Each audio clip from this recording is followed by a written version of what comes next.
So this is something totally different. And this is... How would you explain this? I would say that we have a lot to share with the world. And right now we've restricted ourselves to stories and the feedback on stories, which is 100% amazing and helpful to us both personally and professionally.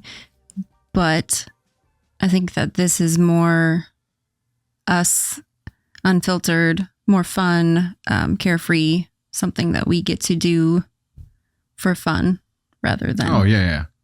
Because we've made... It's not structured. It's not structured. It's a very unstructured podcast. Yeah. And it's imperfect. As fun as all of the Dusty Thunder content that we do. It's amazing. I enjoy it. I enjoy our lives. It's crazy fun. And we have pun intended. A blast creating that content. We made that a structured work, right? Yes, correct. That's exactly what I mean. We made that a side hustle in addition to our day jobs. So we made that like a structured work type thing. This is not that. I will say that the Dusty Thunder lives are much more fun than our day job. Oh, for sure. And our day job, for those of us. I don't know what we do, so that's applicable. For those of you that don't know what we do, Dusty and I own a marketing agency in downtown Joplin, Missouri. And we've been doing that for the last decade. It's been 87 years. He's been doing it for almost 2 decades. Holy shit. Yeah, I have been in advertising since the beginning of 2013. He has been in advertising marketing since 2008. Yes, 2008. And actually a little bit before that too, because I was on the sales side. Oh, that's right. TV station sales side before. That's actually where I started as well. I was an advertising assistant for Cable One, which is now Sparklight. I was terrible at doing TV sales. I was terrible. I was a terrible salesman. I can see that, only because you're such a nice guy. There's a level of... I can see... No, that's actually a compliment because you're not a sales guy.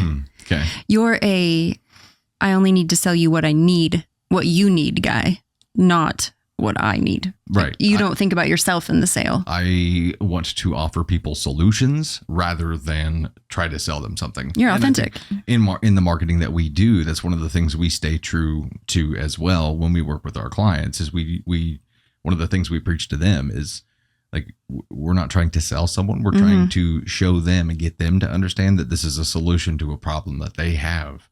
And we can help them solve that problem.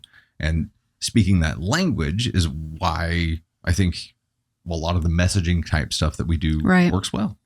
So that's, yeah. I think, sorry, I lost my train of thought. Cut this out. No, this is Speaking of losing my train of thought, I am 100% awkward. That is basically my personality. Candy Thunder is awkward. Like this Mina Nisa, it is known. And if this is the first time you're ever meeting us in some kind of content, like if you're coming over from the Dusty Thunder stuff, you know us. You know us pretty well. You're going to get to know us better, like the off-camera versions of us through this, because this is not the Dusty Thunder stuff. This is way different. We're at home. One of our kids just made noise out of there. We better go investigate. We've got 5. No, they're fine. Unless they come in, it's fine. Well, it's KK. Hoping it wasn't the toddler. Nah. Okay. I didn't hear her door. You may. There may be a cameo. We'll find out. Anyway, if this there it was. If this is the first time that you are meeting us in any kind of content, I'm Dusty Thunder, aka Dustin Storm. That's my model name. This is Candy Thunder. Well, I think Oliver would like to be introduced. Yeah. This is Oliver Storm, Oliver Thunder, Ollie Bear, whatever you want to call him. Ollivander. I am Wendell Holmes. Yes, thank you. Hey. And the fluff nugget down there that you can see like a little tiny bit of when it's Candace's shot here. That's Luna Storm. So Okay. Dustin Storm, Dusty Thunder. Candy Storm, Thunder. Candace Storm, Candy Thunder. There you go. So this is the imperfect storms. This is the non-Thunderverse kind of side of things, although still very much connected to what we do with all the Dusty Thunder stuff and our day jobs and everything else, because this is the unfiltered-ish us. Right. So what's one thing that you want people to know about you that they don't already know about you? That was the biggest sigh I've ever heard. I'm an oversharer. Everybody knows that. That's what I'm saying. So there's not much. Everybody in the world. Unless it's the first time people are meeting us. But they already know. Everybody knows. But I can't imagine that there isn't something that I haven't already shared because I'm an oversharer. That's my point. Why do you overshare? I think it's how I combat my awkwardness. Mm-hmm. So here's the deal. And I use this in business too. Whenever we have intro calls with people talking to them for the first time, I want them to immediately just let down any bullshit front that's there and just be real with me. Yeah, so I will overshare, or I will make an inappropriate comment, or I will say something goofy enough for them to be like, oh shit, yeah, I don't have to do the dance. Let's talk. Let's see each other. Mm-hmm. And it's an immediate icebreaker, and I have had tremendous results with it. So I just lean into the speak without a filter approach. And along with that comes some very fucking random thoughts. So when I try to do that, also I'm an ummer and I'm a liker, and I apologize in advance. There it is. See what I said? See what I mean? I'm an ummer. That needs to be a t-shirt. I'm an ummer. I'm a liker. I'm from the land of likes and ums. However, I'm just kidding. I'm trying to think of another word to fill. I come from so my brain can catch up. There's a song there. When I try to overshare, it just goes awkward really quick. When you overshare, it's very hilarious. But I end up saying things that are just so far out in left field that they don't even make sense. And then I think about them for 16 days afterwards. Okay. I'll lose 2 nights of sleep. I'll worry about them for 16 days. And then they'll randomly creep back into my brain 6 years later. And I'll be like, why the fuck did I do that? Time out, because two quick things. I have to say 2 quick things because I don't want to forget the second thing. But the first thing is more important. You might do that 2% of the time. But it's that 2% that you remember, right? Oh, for sure. For sure. This woman is the funniest fucking human being mammal I have ever encountered. I used to say she was the funniest woman I know. And she'd be like, woman. I'd be like, funniest person, funniest human being, funniest living thing. That's better. Thank you. She's the funniest living thing. Thank you. She just says some of the most random, hilarious shit. It has the best one-liners. And she doesn't strike often, but when she does, it's fucking gold. So I'm looking forward to capturing some of that on here as well. And item number 2, I saw a video earlier where it was this lady, I don't know, probably late 20s, early 30s, coming home, and the caption was like, coming home pretending not to be drunk after a girls' night out. And it was the doorbell footage, and her boyfriend or husband, whatever, comes out and meets her out front. And she's like, I'm home. And he's like, are you drunk? And she said, does a tree shit in the woods? And he's like, yes. You mean a bear? Does a bear shit in the woods?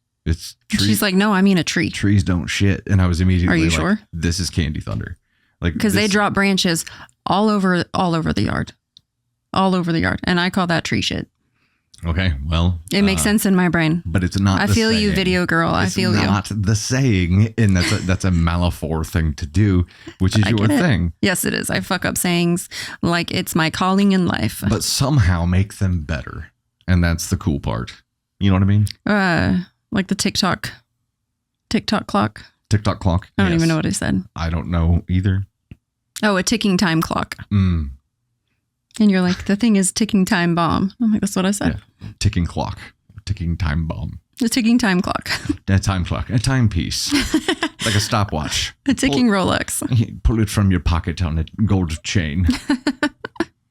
So what we've talked about so far is more of, I think, what you're going to see with this kind of content. But also, this is our first ever time doing this, and we have a loose structure for it. So we definitely want you to let us know as you watch this, like what kind of things you'd like us to talk about. Right. Because we're going to throw some topics that are top of mind for us. And actually, right before we started filming, we kind of figured out that moving forward, I'm going to throw random topics into a note that I'm going to keep. She's going to throw topics into a note she's going to keep. And then day of filming here, we throw them all on our document that we go through, and we blind react to each other's topics, basically. So that's kind of a fun approach for this, and it keeps the blind react element of it moving forward. This is going to be fun. Yeah. Because my topics are going to be very exciting. We didn't decide this until today, so I'm not sure what the topics are today, but moving forward. I threw a few on there, and you had a few stored up already. Okay. Moving forward, this is going to be exciting stuff. Why don't we start with one of yours then? What is the first thing that you would like to cover here? My first topic is an unpopular opinion from somebody on Threads. I think people who do not have children can give better, in all caps, insight and parenting advice to parents than those who actually do have children. Their reasoning for that was because they were kids once and they have parents. So their insight is going to be untainted by the fact that they have children. That's like somebody telling you because they used to eat cheeseburgers, they can tell you how to make the perfect cheeseburger. I think all kids are different, and trying to parent all kids the same is never going to work. Also, would you say now, as you know, we're dumb, by the way. If this is your first time meeting us, we have 5 kids, 22, almost 16, 14 now. Yes. I have to ask. And 3 getting ready to turn 4. So we're dumb. We're going through like different phases of parenting. It was flipped forward onto your face. I love you. Fix your hair. We're going through different phases of parenting, like the toddler phase, the teenager phase, the grown-ass adult living phase. On their own. Yeah. We're going through all of those phases at once. So, preface with that. Okay. So what do you think? Do you think that people who don't have kids, potato, they don't have kins, only Barbies. Do you think that they're better equipped to give advice than to people who have been through the ringer with kids? I think that goes against the grain of like the general concept of advice, because advice typically comes from someone with experience in doing the thing that is being asked about. Parenting and being a child are 2 very different things. Also, your understanding and like view of parenting when you're a child, totally different, is not what it is when you become a parent. Like, you understand a different side of it. And guess what? All parents were kids once too. So they have that experience plus the experience of being an actual fucking parent. And that is pretty fucking important, because I can tell you, at least personally, and I think most parents would agree, I feel like I'm a better parent now than I was for when I was 20. I agree. And I was going to say, what happened, when we were kids, it's a completely different world than it is now. This, like, what happened when you were a child, you're probably going to understand in a different light when you have a child of your own and when you're actually taking care of that child. And because I've called my mom and been like, I get it. I get it all. I understand it. I understand why you did things the way that you did. Sorry, I didn't mean to. I just, you made me this way. I'm sorry I bucked against the system, Mom. But no, I think that's natural for kids to do that. And when they grow up, I'm sure that they're going to understand. And, I've told her, especially our girls, I'm like, listen, when you're older, you don't understand this now. And I respect that you have feelings about why we've come to this decision, but when you're older, you will understand. Right. And I don't have regret for saying that. And I don't have regret for choosing the things that we've chosen to let them do or protect them from. And I've made that advice with what I know as a parent now and what I learned growing up. But I need both of those things to make that decision. Right. And I'm not saying that people that don't have kids can't give advice, because sure, anyone can give advice. Anyone can. I mean, we've learned from the internet that everyone's a referee. So I guess anyone can give advice. Look at it this way. If it was an adult who didn't have kids, but had dedicated their life to understanding family dynamics and parenting and child psychology, and they made this their life's passion and work, and they were a specialist in it, sure. Yes. Short of that, right? I'm like, you can't. It has to be that commenter or poster had to be someone without kids to be able to say that. They did not have kids, correct? Then why do you want an opinion on that? Why does that opinion matter? I don't think that opinion counts. Right. There was followed up by another post that said, unpopular opinion. I don't think that children should be allowed on airplanes. There should be specific airplanes for children and specific airplanes for people flying without children. What? Can you imagine? I know. And somebody without kids had to make that statement. Like, you do realize that you were a fucking child once too, right? Like, you do realize that you weren't just born and like you didn't like Benjamin Button shit. Like, right? You understand that. You're not aging backwards. Like, you were an 8-year-old once. You were a 5-year-old. I mean, I think. I'm unsure at this point. Some people were you just born? Popped out as grown ass men, yeah. You know? And then, you know, they just start talking shit on the internet immediately. That's what happens. Apparently. Here's your social media credentials. Log in and start talking shit. That's right. User 745212. This is like Boss Baby. When they're handing out shit in the beginning, and it's like, yeah, some people are born in a suit and some people are born in diapers. I was born in diapers. I was born in a suit. 100%. Obviously. Okay. I'm going to throw my topic out now. Okay. It's a big one. Chiefs haters. Chiefs haters. Here's the deal. We all know the narrative. The narrative that got it's hot right now. Started because people cannot wrap their brains around the possibility that the Chiefs can still be winning. And back up to a 3,000 foot view here for a second.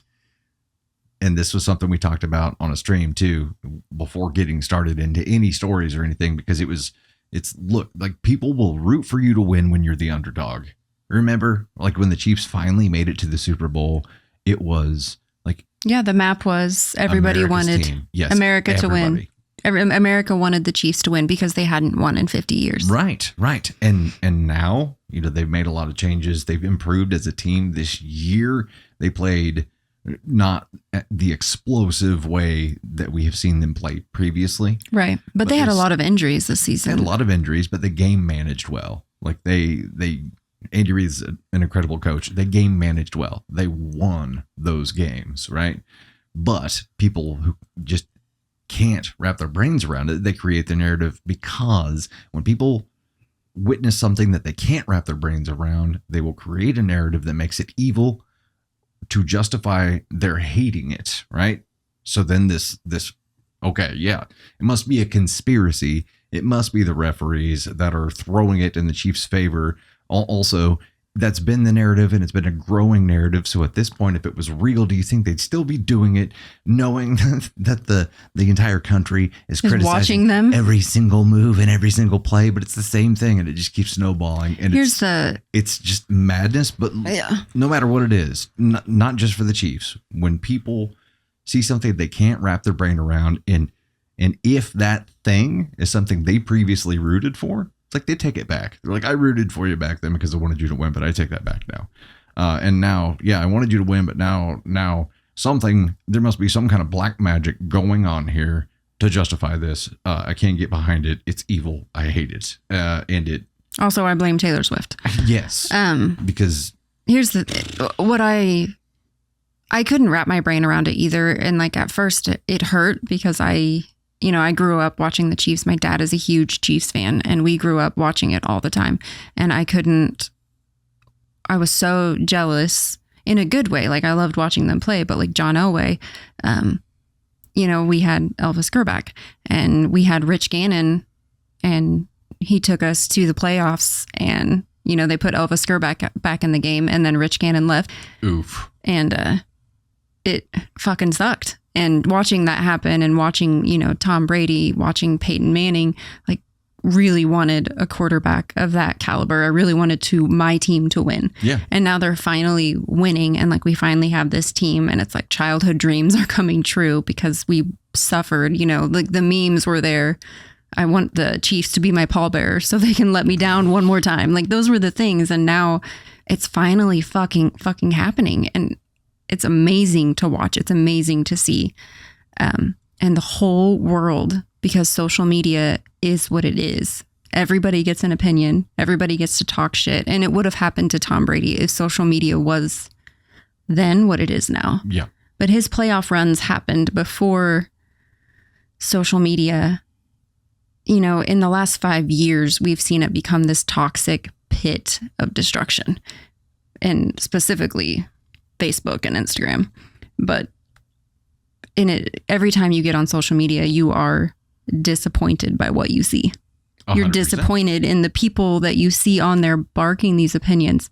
But I think at the end of the day, the calls are controversial because they're tough calls to make.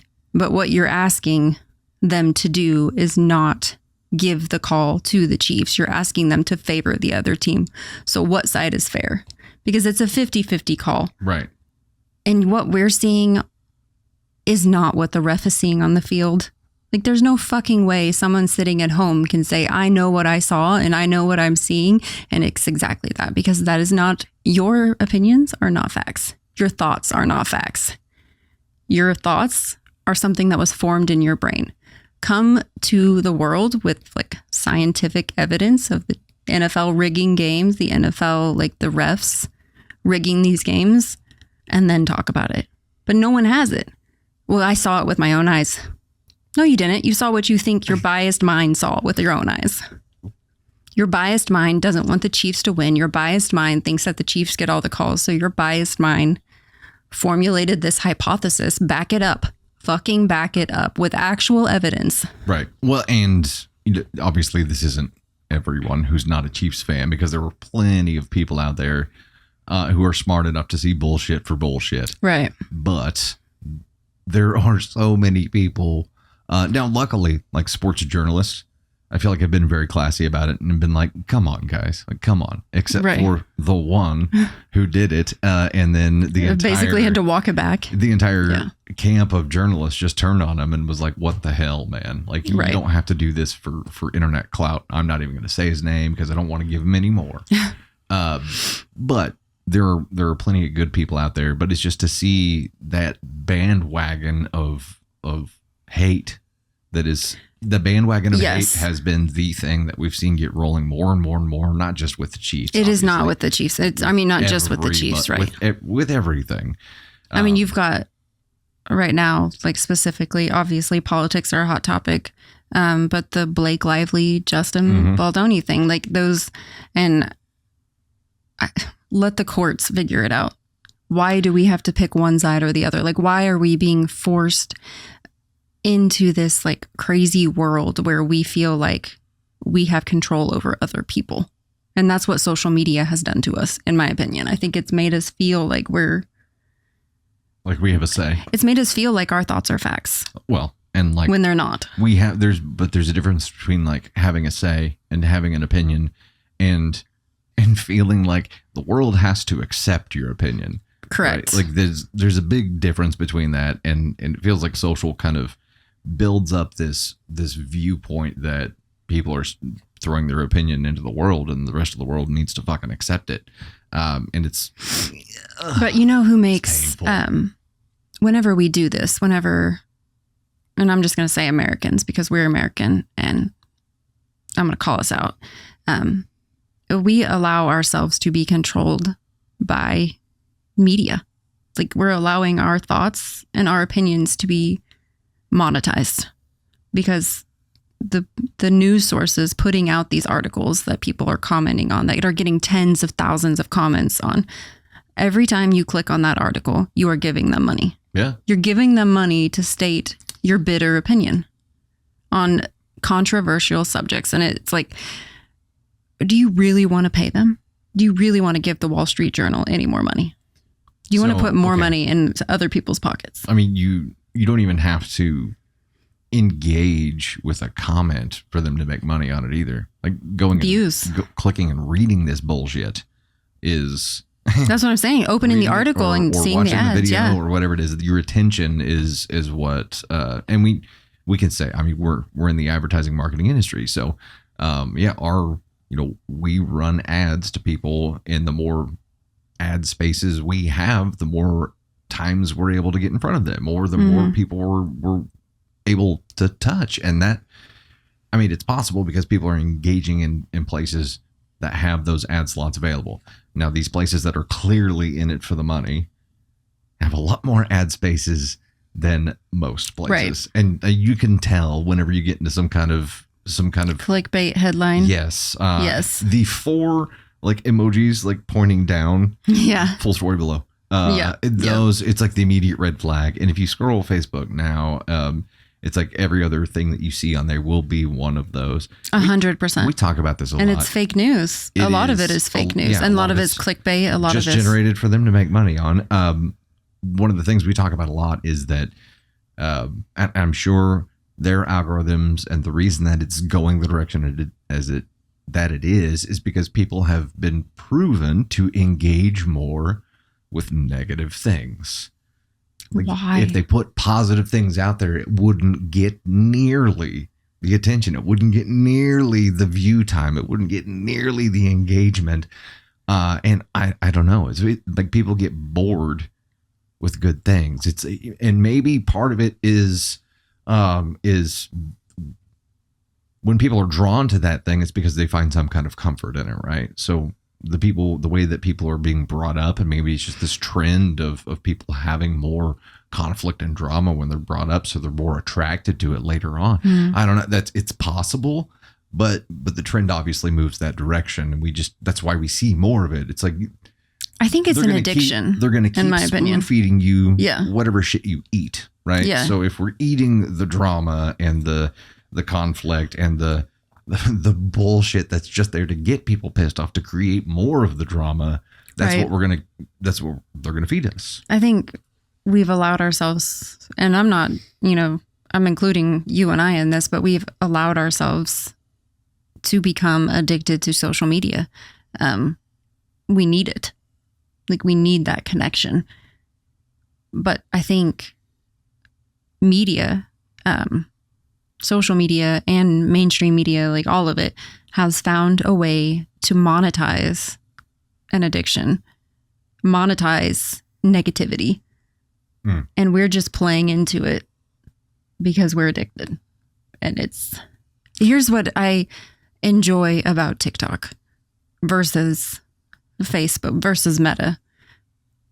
On TikTok, my comments are going to be prioritized. And I mean, comments on videos that I'm watching from other creators are going to be prioritized by the content that I want to see.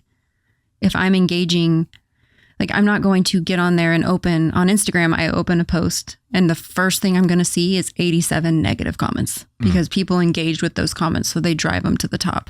But on TikTok, that does not happen. I don't see the argumentative post as much as when I see them on. Yeah. No, I know what you're saying. Yeah. They're not. Meta prioritizes the negative. And I don't know if it's intentionally done. I feel like it is, but because I feel like they could have fixed it if not. Well, in the way that's probably communicated it is prioritizing engagement. But because people, that's what I'm saying. So are they prioritizing engagement? And I'm like, so if you just didn't comment on the negative stuff, but there's so much of it. I know. Like, there's just so much of it. And it's hard to, like, I don't even open the comment section on anything Chiefs related because I just don't want to see it. Unless you brutal. just feel like getting angry right then. Like it just doesn't make sense to do it otherwise. What I'll about do it YouTube? Do you see now on YouTube? I feel like I don't see the hate comments, and it's a little bit different on YouTube, right? Because you're not seeing comments in the same kind of way. You have to kind of click to expose them, but it seems like truly the most relevant comments are the ones you're going to see the most, or the most supported comments. It's not going to be the drama side of things, and that's a different platform. It really is different with the engagement stuff. But I mean, I think there's negativity on TikTok, there's negativity on YouTube, but I think I would like to know, does Meta, is it just an engagement thing? Is it only prioritized by engagement, or have they realized that the negative comments get the most engagement and the negative comments are prioritized? Because otherwise, because I'm sure there's negative comments on videos that I see on TikTok, but a lot of the times I don't get into that. Like I'll scroll the first 10 comments and I don't see something that strikes me as, and you know what I'm talking about, where people are just insulting each other for no reason. Like, I mean, like negative shit. Well, and to further support your theory here, everybody that we talk to about this is immediately, before we even have a chance to explain it, they're like, oh, Facebook and Insta. People notice it. Yeah. And people are way more negative than anything else. So people naturally, so here's the divide. Like you have a population of people that will lean into that because they feed off of it and need it. And then you have a population of people who are more conflict avoidant, who are going to be less likely to use Facebook and Insta. Right. Now, my use of Facebook is our VIP group only. I think that if we didn't have the business that we have, I probably would not have a Facebook account. Same. Because but I love we have a VIP group, and I work very hard to try to make sure that does not become a negative space, because I want it to be a safe space on the internet that people can feel comfortable expressing whatever it is that they want to express besides politics. But I think it's important to have that, and I enjoy having that, and I enjoy that my feed is a lot of stuff from that group, because I prioritize that group. But I don't, other than that, those fake news articles, the spammy like AI photos, and it's just a mess. And I remember what it used to be, a decade ago, and it's so different. I've had my Facebook account since 2004. Not sure when you started yours. I don't know either. But it was so crazy. Like crazy how much it's changed. I was in college. First wave of I couldn't get one because I was already out of college. Oh, and it was just for college. And it was only for college. Crazy. College kids. Yeah. Yeah. What year did you graduate college? 05. Oh, okay. I'm old. Yes, you are. Excuse me? Excuse me? Okay, so that's obviously a massive topic. It Chiefs. And I starts know with the Chiefs, but it's so much bigger than that. And I don't care what people have to say about the Chiefs. Like, do I like seeing it? No. It's bothersome. Yeah. It's negative and it's nasty. The things that people saying that Patrick Mahomes deserves to have his brain smushed in, deserves to have the shit knocked out of him. That's nasty shit. Yeah. Yeah, I see you on Reddit, people. Don't bring that shit to Reddit. But saying those kind of things, that's disgusting.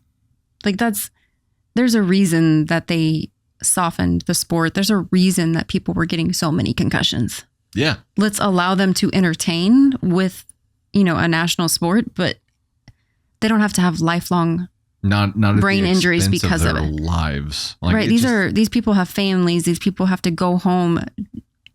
And it's disgusting that you want the shit knocked out of somebody because you believe that a ref is throwing a fucking flag when they shouldn't.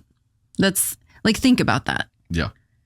At the end of the day, whether or not the Chiefs win the Super Bowl or whether or not the Chiefs lose, we all got to go to work the next day. Like we all have to do our lives the next day. It's not going to change it. Right.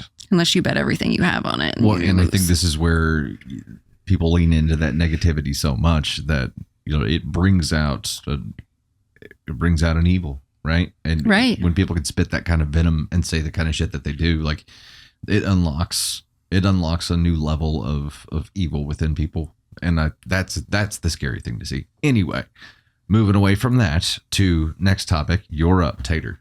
Okay. So my next topic is actually a story. It's an "Am I overreacting?" post, but it's from a younger guy in a relationship. She got a wild text from her boyfriend. So let's roll with it. You want me to read this? Yes. Okay. So title is "Am I Overreacting? Just received this text from my boyfriend." For context, my female 20, boyfriend male 21, and I live together and work full-time as well as split rent 50-50. I cook all the meals and clean the house even after my graveyard shifts. All he does is work, come home to play games, and occasionally invites friends over. We've been together for over 5 years, and he's been acting this way for the last 3 months. And when I tell him how it's making me feel, he tells me I'm wrong and overreacting. So basically, I'm asking, am I overreacting? Okay, so this is the text that she received. It says, "I know I usually hint at being respectful because I don't want to make a big deal about it when my friends are at the house. But sometimes you leave dishes in the sink, don't clean up the food that you made. You need to really get your act together before I find someone else who can." Can you imagine getting a message like this? What? It was an intentional. I don't. Okay. He's already gone, in my opinion. He's already like. This is looking for an excuse, I would assume, because they've been together for 5 years and he's only been acting like this for 3 months. So what changed? Yeah, exactly. Something's happening. He's talking to someone else. He's checked out of the relationship. I don't know. So, I would say if you've been together for 5 years and this is just now becoming a problem, that something changed with him. I would agree. So what changed 3 months ago? And if it was contextually clued here, I would say it was somebody chirping in his ear that they could take better care of him. Here's the thing. If I received a threatening message, because that's what this is, he's threatening you, saying if you don't. But also, she says all he does is work, come home to play games, and occasionally invites friends over. So she cooks all the meals and cleans the house even after she works overnight. He works and plays video games, but he's calling her out for not cleaning up. Why are you even asking if you're overreacting? Get the fuck out. This is not him threatening you is not okay. That's a hard fucking pass for me. 100%. I wanted to look at the comments and see. Oh, okay. There's my people. Oh, I would absolutely respond. Okay, you're right. When will you be moving out? And see how fast he backpedals. Oh, I bet you he will fucking backpedal because he's not ready for that. I wanted to see if they got into the whole 3-month thing. So who cares if he's been cheating? He has zero respect for you. Yeah, this is you need to value yourself because you're cooking, you're cleaning, and fuck, we'll leave dishes if we don't feel like doing them that moment. And I'm never going to tell you to get your shit together and clean the dishes in my life. You made a very important word happen in that statement. You said we will sometimes leave dishes. Whenever something is done, we're doing it in some kind of unified teamwork approach. And it's like Navy's cups are still in the sink. We'll get them in the morning. Right. You're dating a child, and I'm sorry, but you've taken a step to grow up. This child has not. You left him behind, and something had to have happened. I think he's talking to someone else, something. Because to be with someone for 5 years and then them suddenly start to treat you like this tells me that he's acting indifferent. And I wouldn't think that somebody this lazy would be indifferent unless they had somebody else in their back pocket. You know, I'm trying to put myself in OP's shoes here, and figure out why it's okay in the first place. And I think... Why is what okay? Well, she's put up with it for 5 years of him not helping. Right. Hasn't bitched about it till now, but he hasn't been helping for 5 years. And why would that be okay? And maybe this is a self-worth issue. You know what I Mhm. mean? Maybe this is like she feels like she has to do this to be worthy of him, which sucks. But there's a part of me that's also like, we've had conversations where it's changed, and I have, I think, fixed or been working on bettering this in therapy. But you told me it feels like you wake up and feel like you have to earn your place every day in this family. And that was like the running 100 miles an hour and trying to do 100 things at once and like cram all this stuff in a day. And you were telling me to breathe, and to not like stress about trying to get everything done all at once, because I don't have to earn my spot every day. Like, Right. I'm part of this family. But if somebody feels less than, or their partner makes them feel less than, Right. that feeling of having to earn your spots in that household wouldn't just go away on its own. So she's been trained through this relationship to feel like that. As someone who's been like a young woman and not knowing my worth, I would have absolutely done this. I would have absolutely busted my ass to try to prove that I'm the girl for you. Like, I would have been this girl because I didn't want to lose what I thought I needed, what I thought I wanted, instead of realizing that they're not worth it. They're the ones that's not worthy. You're okay. So, again, I think you steered this in a very important direction. Age. Correct. She's 20.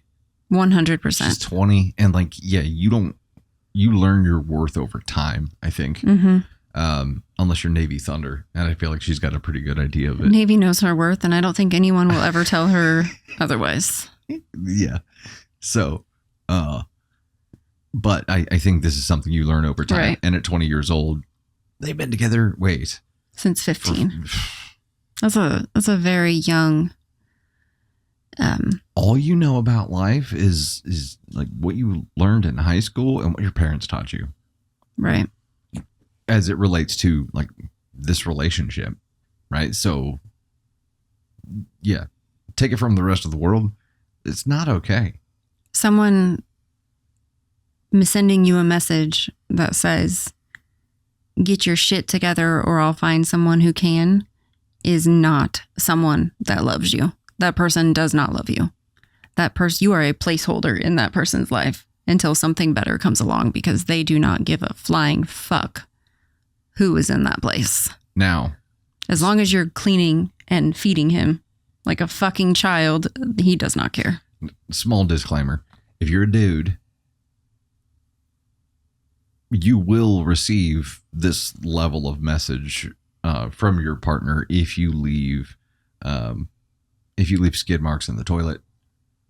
Probably if you leave them in your clothing and leave it laying around. Like, skid marks in general would yield this kind of get your shit together. This has never happened in our relationship. I'm just saying, I don't know where this is coming from, but we've read stories. And okay, I'm like, I did not give this ultimatum. No, this is not an He's us not a thing. skid mark guy. This is not an us thing. No, not an us thing. Damn. Also, side note, I consider skid marks to be outside water level. Like, that's the skid mark for me.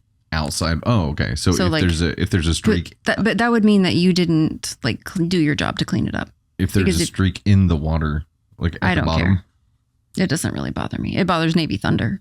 Yeah, but I gotta say I'm not a fan of them either. Yeah. And I call that a skid mark too. I mean, I guess skid marks are really just underwear related. Poop streaks would be more toilety things. What is a skid mark in the toilet called? Is it still a skid mark? I don't know. Does a tree Poo. shit in the woods? Obviously. Okay, it's my turn. I'm going to pull a topic here, and this one... That was the weirdest sidebar from a story I've ever had in my life. Skid marks?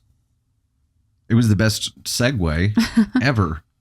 Okay, I wanted to get into a couple of blended family topics, because I know one of the things that people ask us about a lot is to do blended family focused content. So we definitely wanted to make that one of the topics. make a regular thing in here. We obviously have a shit ton going on right now because we're experiencing every phase of parenting all at the same time. But I'm going to give you a rundown of, I'm going to map out our family tree. So this is like the opening to Encanto. This is the opening to Game of Thrones. No, I'm just kidding. 3D map incoming. House crest pop up on the screen. I'm just kidding. We don't have a house crest. Here it is. We should. So anyways, so I entered the relationship with Ava, who is 15, almost 16, one child. Dustin entered the relationship with 3 children. Caden Thunder, who you should know by now very well. Kieran Thunder and Brady Thunder. So together we had, at that point in our relationship, 4 kids. And that was manageable. Yeah. Sort of. I mean, we had to learn how to manage it. Right. But it was manageable. It was a huge, and I'm not going to sugarcoat it. It was a huge shock for me to go from 1 to 4 once we had finally moved in together.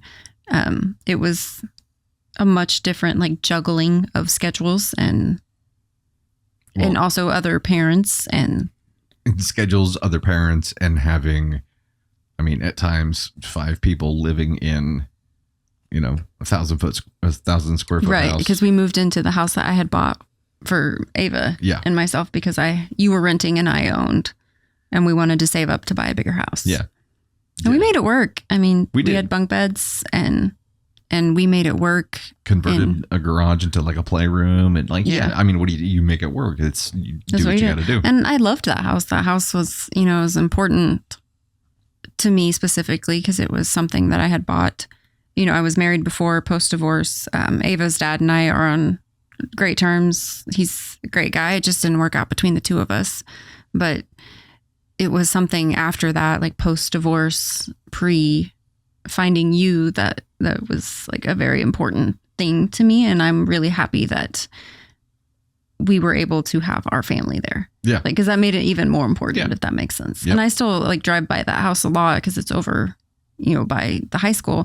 And, I don't know, it's just filled with good memories there, like starting our family together and stuff. So 100%. We kind of gauge time by the growth of trees. Mm-hmm. You know what I mean? Because they were pretty adolescent trees when we were there, and now they're tall trees. It's wild. It is very, very, very crazy. And it's also crazy that we have officially lived in this house longer than we lived in our first house. That is crazy. I don't know. Time flies. I think time flies exponentially. Like the older you get, the faster it goes. And there's probably a point where it kind of slows way down. Mm-hmm. But I don't see where. Anyway, we have all those chitlins and Navy, who is now 3, almost 4. She's the one that we had. Yes. Together, so we decided to.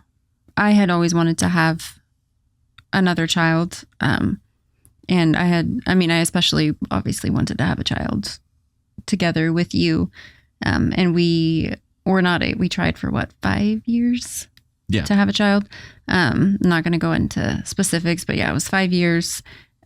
We ended up giving up multiple times.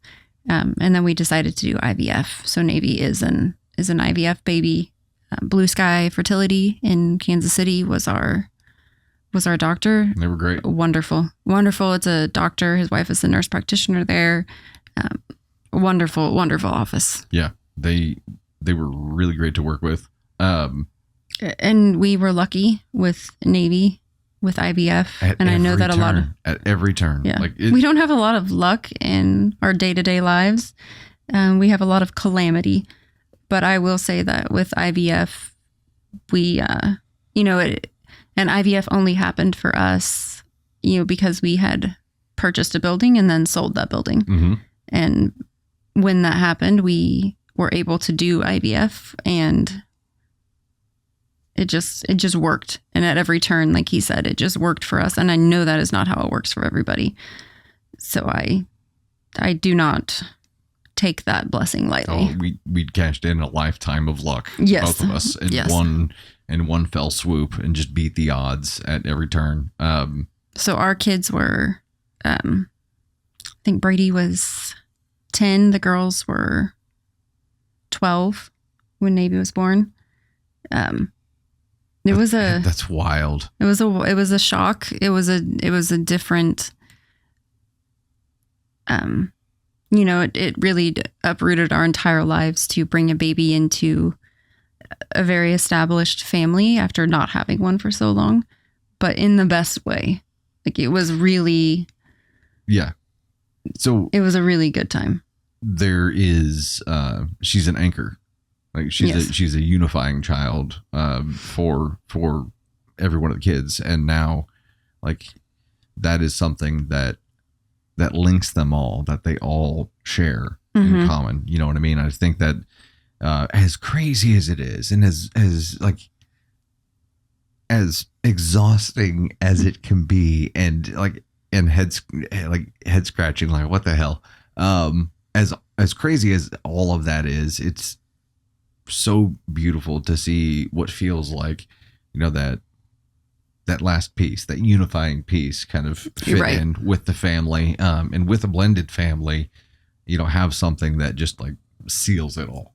And it feels like she does that well, and they're all her siblings, and she loves them all, and wants them all to play with her all the time. So it's hilarious. So we and I think we do talk about Navy a lot, but that's just because she's so young and she hasn't hit the teenage recluse phase. So, yes, like, she's front. Our teenagers don't. I think we try not to share personal details of our teenagers' lives. We do share some, but we want to allow them there. I embarrass them enough whenever I drop them off at school functions and yell, "Make good choices" before the door closes. Like, I'm not going to embarrass them any more than that unless they say it's okay. And then I will. 100%. But we will have, like, some experiences that we as parents can talk about as they go through different things. And as, Caden, who's a grown ass man now, go through things, and as Navy goes through things too. So I think that's one of the ways that we can at least share that experience. And it's hard.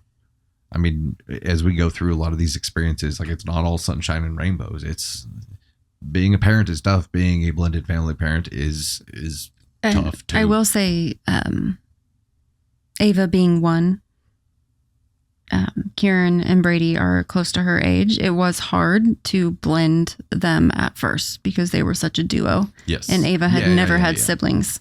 So I think that's something important to note, that the meshing between them, and they were young, the girls were 4.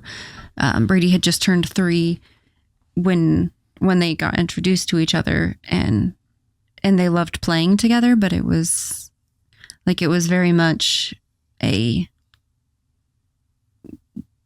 like, two sides. There wasn't that blended part that came later. Like, they had to work towards that. And now today, I don't think you would look at them out and about and ever know that they're not siblings. Yeah.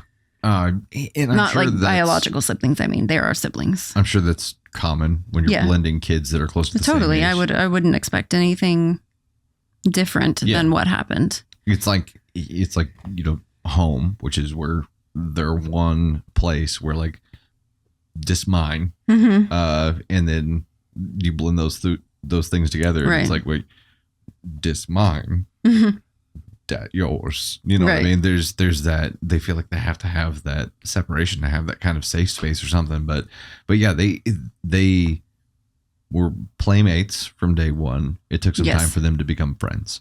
There you go. That's the perfect way to say it. And probably even more time to become true siblings, which I feel like they're at now. Totally. Brady annoyed the shit out of both the girls. Yeah. Whenever they went through their awkward, Brady was 8, girls were 10. Like, there was he was good at it too. Like, very good at it. Well, and now he's to the age where he can really annoy them, because he's a really tall, really handsome kid. So, the girls as friends. Yeah. Like, he's a handsome dude. And, and he can wreak havoc that way too. It's funny. It is funny. Anyway, so we're going to talk a lot about the different things that happen at those different phases in here. Yes, and I brought up like you said, they were playmates. It took a while to become friends and then siblings. And I brought that up because I want to make sure that people know, like, for us specifically, the family that we have now is not something that just happened right off the bat. Bro, for sure. There were many toddler fights that happened. There were many disagreements, and it's hard to watch someone else parent your child. And for me specifically, because I was, it was just me and Ava, and to walk into that and to watch someone else take over that role, it took me not 1 year, not 2 years, not 3 years, I would say 5 years. And still to this day, I struggle with it. And I struggle with it with Ava specifically, but not with Navy, obviously. And it was just Ava and I for a long time. And I felt very protective. So on the flip side of that, like, for me, the other component of that is that for me, like, finding my place as Ava's bonus dad and like settling into a role and having a voice there has been an ongoing process that has taken a long time as well. And it's an evolving process, I would say. Right. Like we got to a good point and it still changes a little bit every day. But that's probably just parenting too. But it is for sure. Yeah. It is complicated. And I could say that when you are a parent and your bonus kid is with you the majority of the time, like Ava is, Mm-hmm. The functional day-to-day role, like I'm dad. You know what Right. I mean? I'm not dad, but I'm doing the dad job most of the time, and doing that and trying to figure out where your voice is in all of that. It's a process. It is a process that is long and painful, and it is not supposed to be pretty unless you Right. just fall into something and it's just like great luck. I will what say we learned go over ahead. time was that Ava and I are very much alike. I have no idea how she's not your child. And that's why it's probably been like so much of a painful process, because we are so much alike. But we have a very unique relationship. And I love the hell out of her, and she's funny as hell. And just, She really is. she's a little quirk. Yeah. She's got my awkwardness, but also the kindest heart you'll ever. I love how she leans into the awkwardness, though. Yeah. You know what I mean? It's like she's not ashamed of it at all. No, she's went through, like, I've talked about this before, but a lot of bullying in elementary and middle school and even into high school. But she knows exactly who she is, which is knowing what she's gone through, and to not care what people think about her is just, it's a wild concept. Much more, I'm not sure what I'm trying to say. mature. She's much further along in her confidence than I was at her age. And for that, I'm very proud of her. To have that in high school period, I think is a big deal. Right. And something that most people probably don't get to, but And accepting that individuality is a huge Yeah. deal. And I want to let our kids make their own mistakes, but I also know mistakes that I made when I was their age. And I'm not afraid to tell them about my fuck ups in high school if it can help them understand complex problems that they're going through now. Same. I don't have any issues saying, this is what I did. This is how I lied to my parents. And this, like, I don't expect perfection from our kids. And I don't want them to think that we were perfect either, because we were definitely not. We're real. And I think being upfront about being real makes us relatable. Right. And if we're relatable, maybe they're more likely to talk to us. I hope so. You know what I mean? Yeah. Deep down, I'm like, I want to stop them from making every single mistake that I see happening. But I know that I can't. And it's a struggle for me because especially I think with the girls, because obviously I can relate to that the most. Yeah. And they're in that phase right now. They're both 15. They're 5 weeks apart, which is crazy. But and Brady's always been tall, so growing up, like these 3 kids looked like triplets. Yes. For a long time. Right. It was the cutest thing. It was. We just called them the 3 littles. The 3 littles. Now they're the 3 teens. So I did want to ask you this because it was something that you mentioned early on, but it was, Ava has that confidence and this maturity that really only comes from experience, from walking through a fire.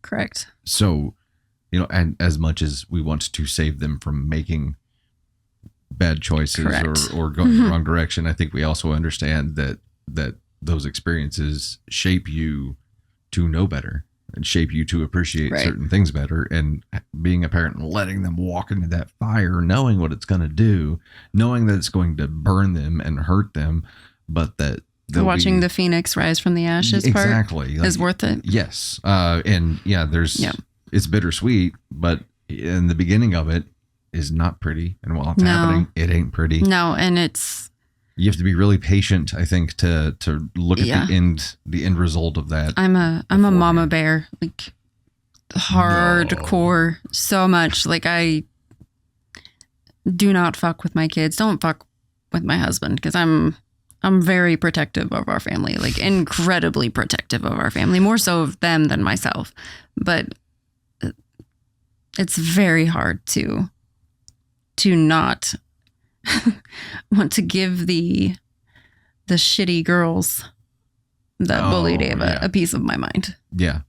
But because I'm like, you have no idea, like you're setting your stage for life right now. Oh, for sure. But even like just as a parent, even the short amount of time or few years that have passed, like since some of that went down, being able to see those people self-destruct themselves is like it goes right back to the whole patience thing, and just being able to say like, okay, this person's destroying their own life, like they're gonna get theirs, it's going to happen. I pity them. And I agree, I do pity them, and I would never overstep with Ava like that. If I saw them outside, at a store, I can't say.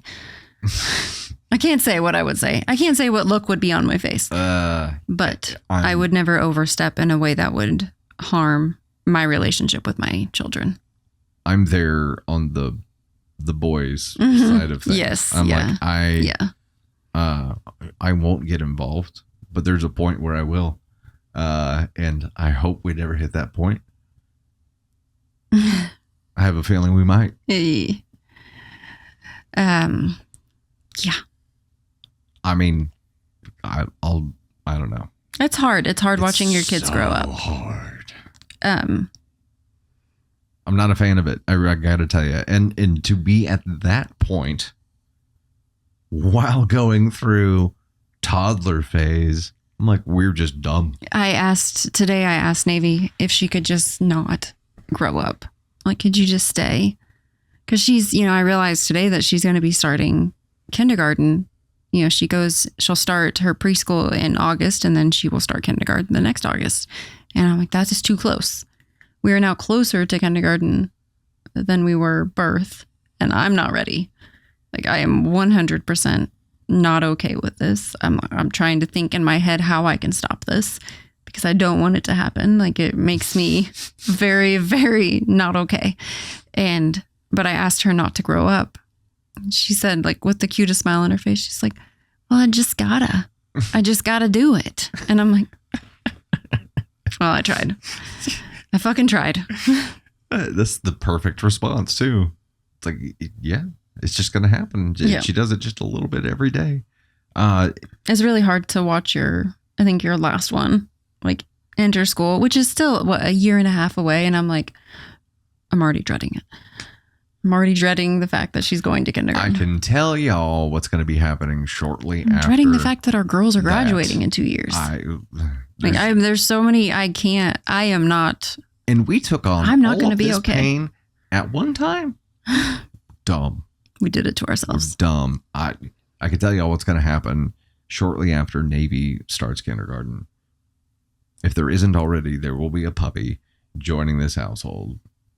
Oh no, that's going to be happening in May. Mark my words. This May? This May. Why? Why this May? I don't know. That's just my timeline. I made this timeline when I was young. I have to stick to it. I don't ask questions. I just do it. Okay. It was handed to me. This sounds like Navy logic. It's a calendar for life. And it says May 2025, get puppy. And I said, okay. Well, luckily you have two. One's right there and one's in the other room. So you checked that box a long time ago. Time ago. But it didn't matter. It didn't specify if you already had puppies. Also, can you ever have too many dogs? Don't answer that. Do not answer that. Yes, you can.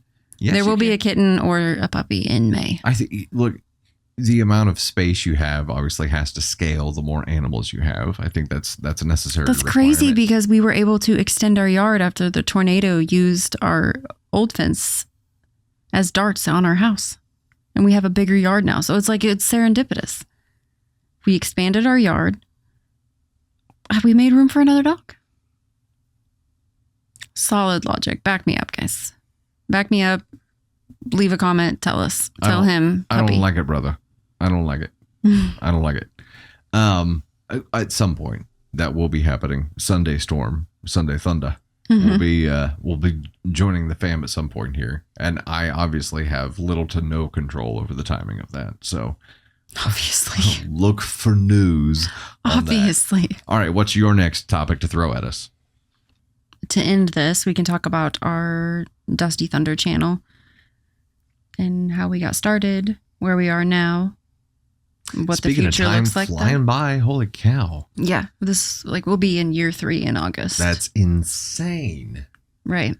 How did that even? Well, okay, we wouldn't be sitting here doing this if that hadn't happened. This is Correct. just part of the snowball, I think, and the kind of the evolution of what we've seen from that. But did you ever think?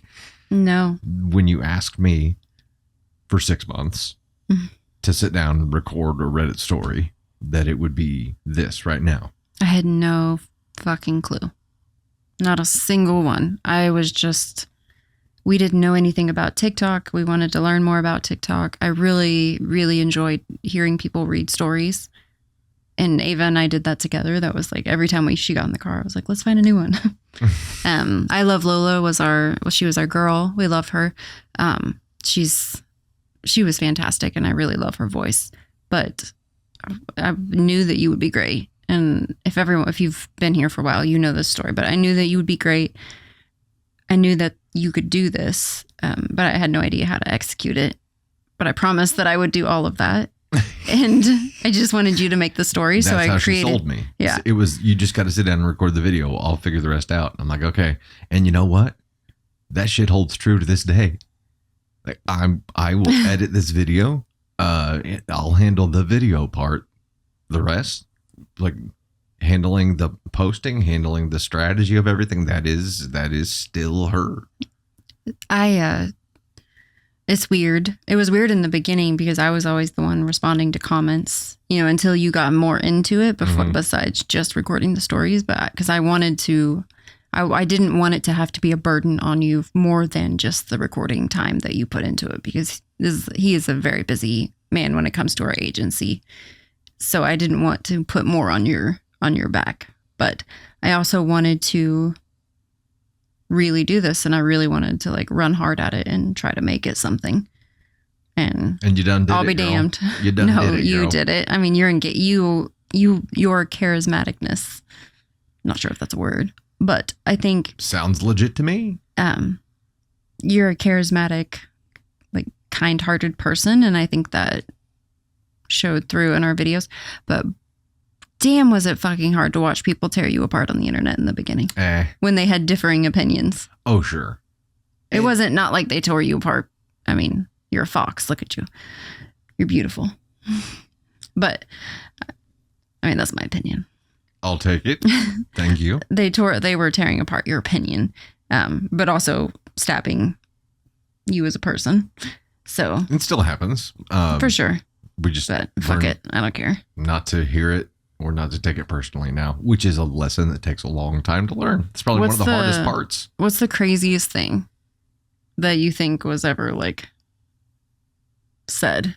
Oh, the craziest shitty thing? That I have for you. I have the one for you. Okay, because I don't really hear. You don't. Yeah, no, you don't really. You do engage with the content, but really, probably like when a video is posted, those first few comments that roll out are probably going to be him. And I'll just redact negative shit like in my mind if I see it. I'm like, whatever.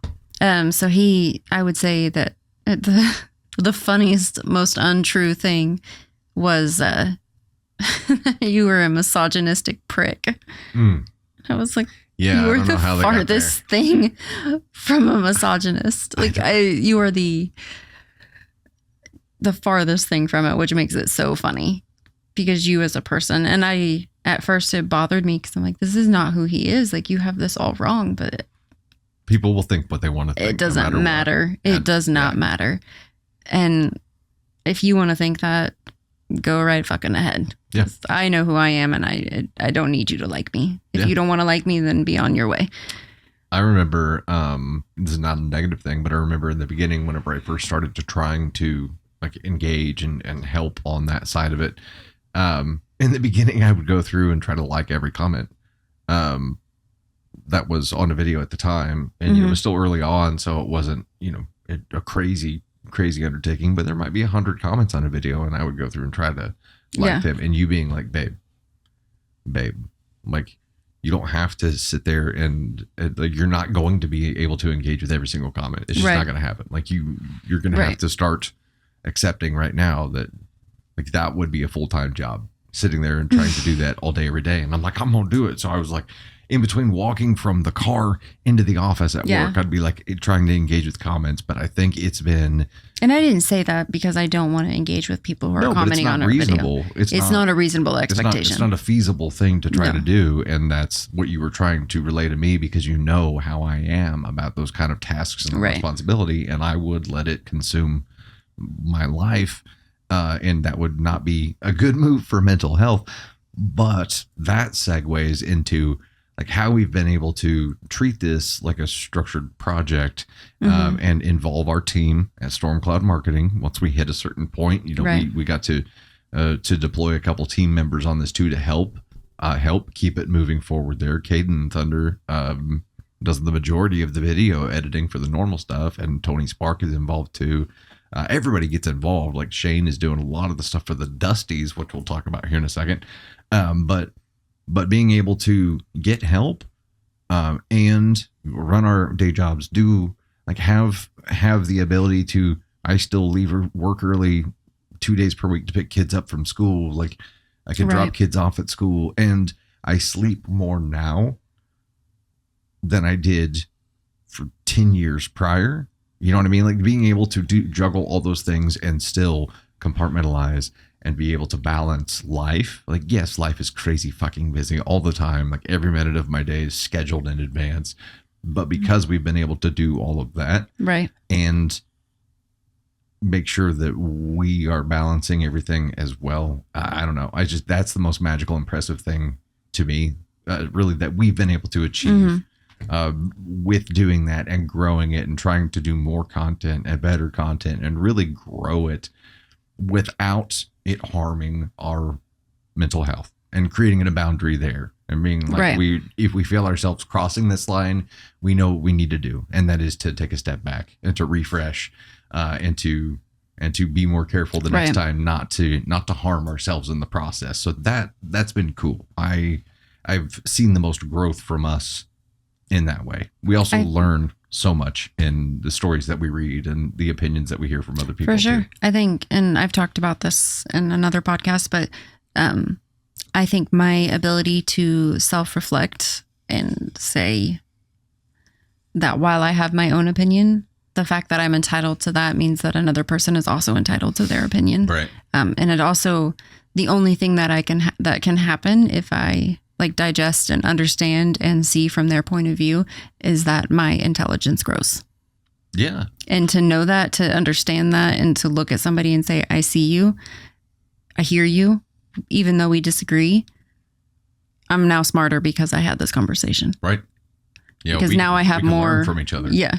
And I learned that mostly from you and like your responses to stories and really just talking to you about things, politics and in specific, like things that you have taught me since we've started this has only made my life better. Look at that. Mm-hmm. So I guess when somebody called me a fame fucker, I guess they're right. But not the way that they intended.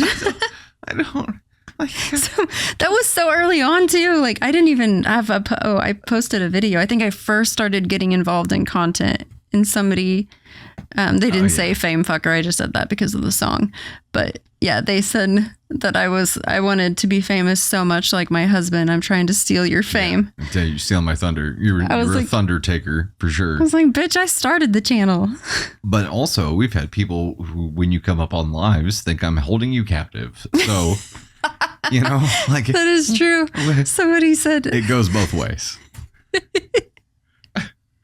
He kind of is. But that's only so I don't drift off screen. I don't know. Like some of the blink if you need help. Wackiest shit. It's just wacky. Like what in the world? But okay, so we've on year 3 or coming up on year 3, and that's just bonkers.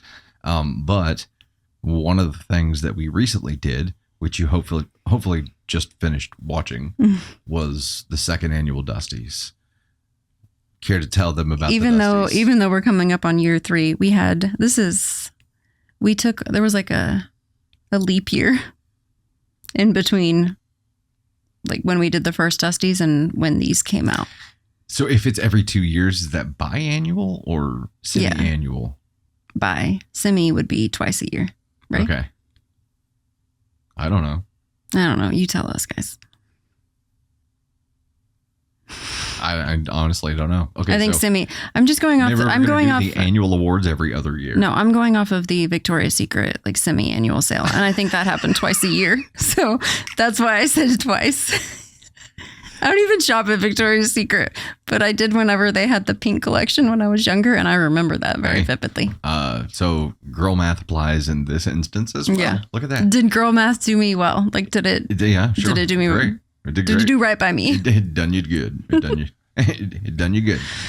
Okay, so the Dusties is an award show for the best of the best and the worst of the worst from stories that we read in the Dusty Thunder content.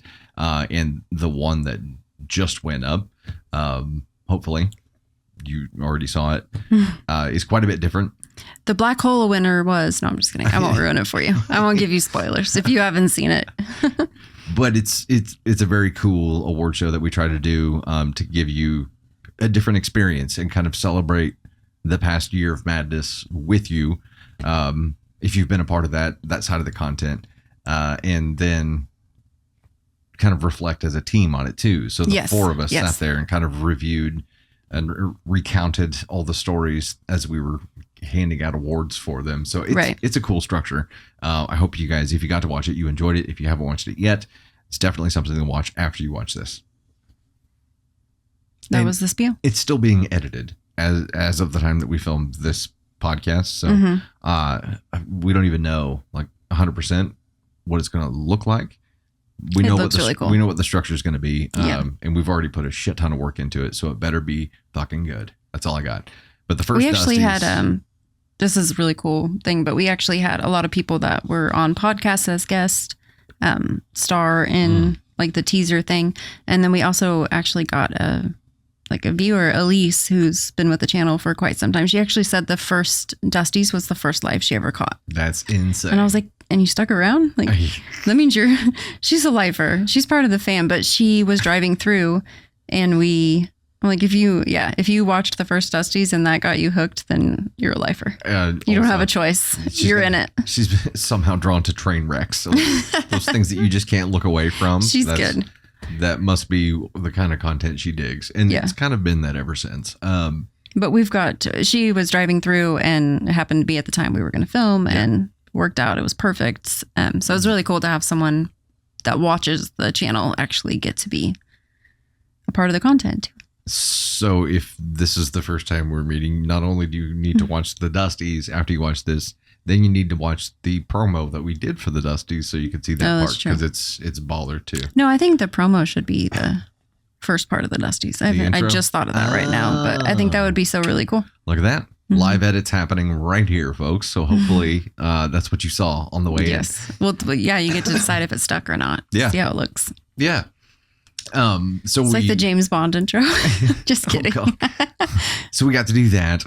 And now we're doing this. We've been wanting to do this for a long time. We've been working on this studio here, which is at home for us Right. a long time, and used it on a couple of VIP live so far. And that's been it. They've been our test audience, Yep. and they've given us feedback to help us like improve the setting and improve the content that's going to be in this podcast for you guys. Yeah. So hopefully this has gone well. Hopefully you've enjoyed it. And we do really want to know what are some things you want us to talk about, kind of having an understanding of who we are now. So we're game for almost anything. We will not get into politics or religion because it's divisive and there's no point to. So We're just going to piss you off. pretty much anything else, throw it out there and we'll at least entertain it. You know what I mean? Right. Yeah. We'll at least do that. I definitely want input from people that have an interest in watching. Hopefully you guys got to watch the Dusties. Hopefully you enjoyed that. Hopefully Yes. you enjoyed this as well. We'd love to do more of this. So this is the new adventure. And this is, Yes. I think, what being This is able to just like- structure Yeah. that, to structure everything we've done to this point allows us the ability to do this one extra piece too, right? So, Right. And I think telling us like this is like kind of like a teaser for what this podcast will be, not necessarily like episode 1. I think this is just like the This is like a prequel to episode 1. yes. This is the epilogue. Episode 1 will kind of be determined by like you guys. So just let us know. Wait, is the epilogue at the beginning of the book? Or is that a prologue? Help us. Why are we so bad? Help us, Victoria's Secret. Help us. They don't have any sales like that. Oh, hell. They don't have the pro sale or the episale. No, I want to say prologue is in the beginning. I think that's right. And epilogue would be At the afterward. end. Yeah. Yeah, I think you're right. I think epilogue is at the end. Yes. And you want to know? You want to know what got me there?